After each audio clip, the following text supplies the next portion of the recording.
Welcome to the Kumar Dev education. Satya ke प्रयोग अथवा आत्मकथा। प्रस्तावना। मोहनदास करमचंद गांधी। अनुवाद काशीनाथ त्रिवेदी। 4 या 5 वर्ष पहले निकट के साथियों का आग्रह से मैंने आत्मकथा लिखना स्वीकार किया और उस आरंभ भी कर दिया था, किंतु फुल स्केप का एक पृष्ठ भी पूरा नहीं कर पाया था कि इतने में बंबई की ज्वाला प्रकट हुई और मेरा काम अधूरा रह गया। उसके बाद तो मैं एक के बाद एक ऐसे व्यवसायों में फंसा कि अंत में मुझे यरवड़ा का अपना स्थान मिला। भाई जयराम दास भी वहां थे। उन्होंने मेरे सामने अपनी यह मांग रखी कि दूसरे सब काम छोड़कर मुझे पहले अपनी आत्मकथा ही लिख डालनी चाहिए। मैंने उन्हें जवाब दिया कि मेरा अभ्यासक्रम बन चुका है और उसके समाप्त होने तक मैं आत्मकथा का आरंभ नहीं कर सकूंगा। अगर मुझे अपना पूरा समय यरवड़ा में बिताने का सौभाग्य प्राप्त हुआ तो मैं जरूर आत्मकथा वहीं लिख सकता था, परंतु अभी अभ्यासक्रम की समाप्ति में भी 1 वर्ष बाकी था कि मैं रिहा कर दिया गया। उससे पहले मैं किसी तरह आत्मकथा का आरंभ भी नहीं कर सकता था, इसलिए वह लिखी नहीं जा सकी। अब स्वामी आनंद ने फिर वही मांग की है। मैं दक्षिण अफ्रीका के सत्याग्रह का इतिहास लिख चुका हूँ, इसलिए आत्मकथा लिखने को ललचाया हूँ। स्वामी की मांग तो यह थी कि मैं पूरी कथा लिख डालूं और फिर वह पुस्तक के रूप में छपे। मेरे पास इकट्ठा इतना समय नहीं है। अगर लिखूं तो नवजीवन के लिए ही मैं लिख सकता हूँ। मुझे नवजीवन के लिए कुछ तो लिखना ही होता है, तो आत्मकथा ही क्यों न लिखूं। स्वामी ने मेरा यह निर्णय स्वीकार किया और अब आत्मकथा लिखने का अवसर मुझे मिला। किंतु यह निर्णय करने पर एक निर्मल साथी ने सोमवार के दिन, जब मैं मौन में था, धीमे से मुझे यूं कहा, आप आत्मकथा क्यों लिखना चाहते हैं? यह तो पश्चिम की प्रथा है। पूर्व में तो किसी ने लिखी जानी नहीं, और लिखेंगे क्या? आज जिस वस्तु को आप सिद्धांत के रूप में मानते हैं, उसे कल मानना छोड़ दे तो, अथवा सिद्धांत का अनुसरण करके जो भी कार्य आज आप करते हैं, उन कार्यों में बाद में हेरफेर करे तो, बहुत से लोग आपके लेखों को प्रमाणभूत समझकर उनके अनुसार अपना आचरण करते हैं। वे गलत रास्ते पर चले जाएं तो, इसलिए सावधान रहकर फिलहाल आत्मकथा जैसी कोई चीज न लिखे तो क्या ठीक न होगा। इस दलील का मेरे मन पर थोड़ा बहुत असर हुआ, लेकिन मुझे आत्मकथा कहाँ लिखनी है? मुझे तो आत्मकथा के बहाने सत्य के जो अनेक प्रयोग मैंने किए, उनकी कथा लिखनी है। यह सच है कि उनमें मेरा जीवन उत्प्रोत होने के कारण कथा एक जीवन वृतांत जैसी बन जाएगी, लेकिन अगर उसके हर पन्ने पर मेरे प्रयोग ही प्रकट हों, तो मैं स्वयं उस कथा को निर्दोष मानूंगा। मैं ऐसा मानता हूं कि मेरे सब प्रयोगों का पूरा लेखा जनता के सामने रहे तो वह लाभदायक सिद्ध होगा, अथवा यूं समझिए कि यह मेरा मोह है। राजनीति के क्षेत्र में हुए मेरे प्रयोगों को तो अब हिंदुस्तान जानता है, यही नहीं बल्कि थोड़ी बहुत मात्रा में सभ्य कही जाने वाली दुनिया भी जानती है। मेरे मन इसकी कीमत कम से कम है, और इसलिए इन प्रयोगों के द्वारा मुझे महात्मा का जो पद मिला है, उसकी कीमत भी कम ही है। कई बार तो इस विशेषण ने मुझे बहुत अधिक दुख भी दिया है। मुझे ऐसा एक भी क्षण या द नहीं है जब इस विशेषण के कारण मैं फूल गया हूँ, लेकिन अपने आध्यात्मिक प्रयोगों का, जिन्हें मैं ही जान सकता हूँ और जिनके कारण राजनीति के क्षेत्र में मेरी शक्ति भी जन्मी है, वर्णन करना मुझे अवश्य ही अच्छा लगेगा। अगर ये प्रयोग सचमुच आध्यात्मिक हैं तो इनमें गर्व करने की गुंजाइश ही नहीं। इनसे तो केवल नम्रता की ही वृद्धि होगी। ज्यों ज्यों मैं विचार करता जाता हूँ, भूतकाल के अपने जीवन पर दृष्टि डालता हूँ, त्यों त्यों अपनी अल्पता में स्पष्ट ही देख सकता हूँ। मुझे जो करना है, 30 वर्षों से मैं जिसकी आतुर भाव से रट लगाए हुए हूँ, वह तो आत्मदर्शन है, ईश्वर का साक्षात्कार है, मोक्ष है। मेरे सारे काम इसी दृष्टि से होते हैं। मेरा सब लेखन भी इसी दृष्टि से होता है, और राजनीति के क्षेत्र में मेरा पढ़ना भी इसी वस्तु के अधीन है। लेकिन खेत से ही मेरा यह मत रहा है कि जो एक के लिए शक्य है, वह सब के लिए शक्य है। इस कारण मेरे प्रयोग खानगी नहीं रहे। उन्हें सब देख सके तो मुझे नहीं लगता कि उससे उनकी आध्यात्मिकता कम होगी। अवश्य ही कुछ चीजें ऐसी हैं, जिन्हें आत्मा ही जानती है, जो आत्मा में ही समा जाती है, परंतु ऐसी वस्तु देना मेरी शक्ति से परे की बात है। मेरे प्रयोगों में तो आध्यात्मिकता का मतलब है नैतिक, धर्म का अर्थ है नीति, आत्मा की दृष्टि से पाली गई नीति धर्म है। इसलिए जिन वस्तुओं का निर्णय बालक, नौजवान और बूढ़े करते हैं और कर सकते हैं, इस कथा में उन्हीं वस्तुओं का समावेश होगा। अगर ऐसी कथा मैं तटस्थ भाव से निरभिमान रहकर लिख सकूं तो उसमें से दूसरे प्रयोग करने वालों को कुछ सामग्री मिलेगी।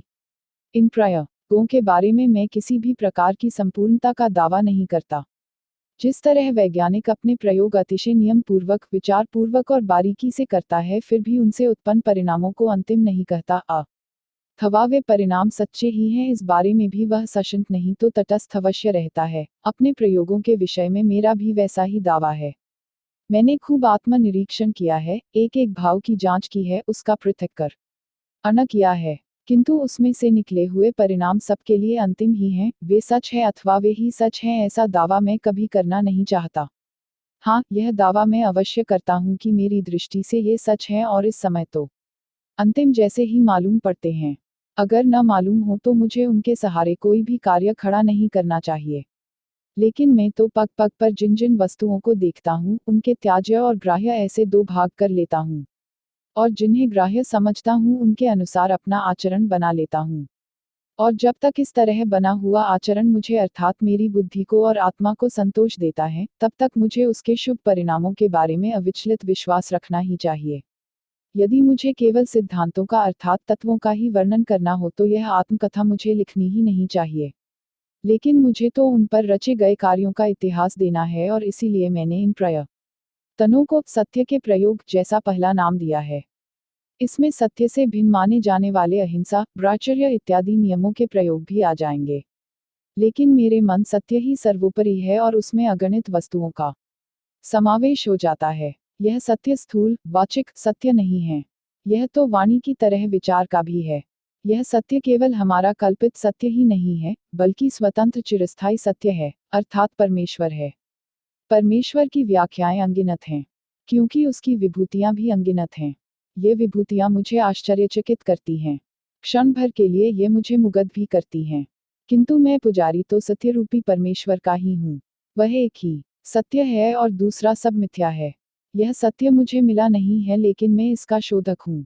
इस शोध के लिए मैं अपनी प्रिय से प्रिय वस्तु का त्याग करने को तैयार हूँ, और मुझे यह विश्वास है कि इस शोधरूपी यज्ञ में इस शरीर को भी होम करने की मेरी तैयारी है और शक्ति है।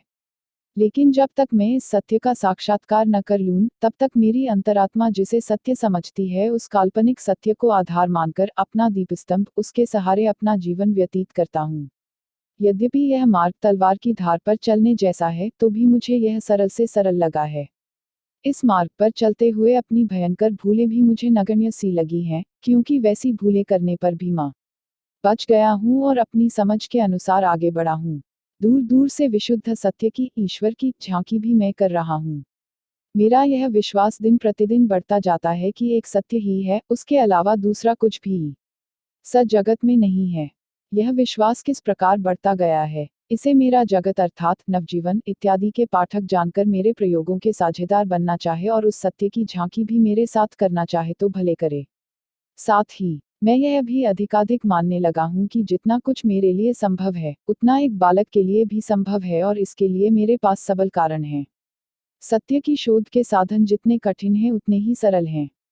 वे अभिमानी को असंभव मालूम होंगे और एक निर्दोष बालक को बिल्कुल संभव लगेंगे।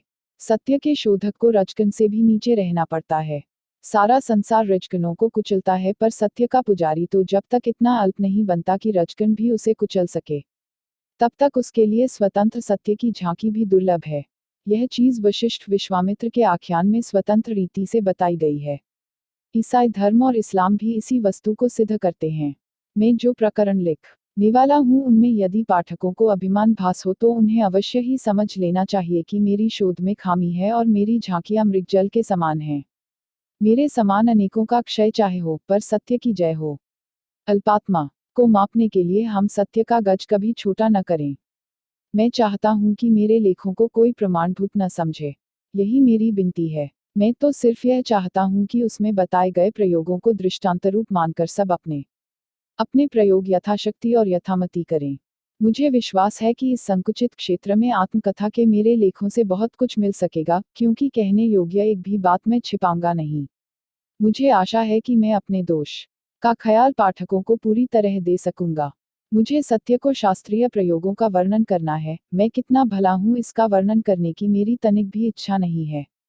जिस गज से स्वयं मैं अपने को मापना चाहता हूँ और जिसका उपयोग हम सबको अपने अपने विषय में करना चाहिए, उसके अनुसार तो मैं अवश्य कहूंगा कि मौसम कौन कुटिल खल कामी, जिन तनु दियो ताही बिसरायो, ऐसो निम कहरामी। क्योंकि जिसे मैं संपूर्ण विश्वास के साथ अपन श्वासोच्छ्वास का स्वामी समझता हूँ, जिसे मैं अपने नमक का देने वाला मानता हूँ, उससे मैं अभी तक दूर हूँ। यह चीज मुझे प्रतिक्षण खटकती है।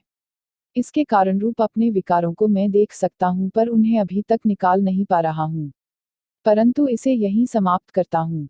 प्रस्तावना में से मैं प्रयोग की कथा में नहीं उतर सकता। वह तो कथा प्रकरणों में ही मिलेगी। आश्रम साबरमती, मार्गशीर्ष शुक्ल 11/1982। Mohandas Karamchand Gandhi. Thanks for watching. Like, share and subscribe.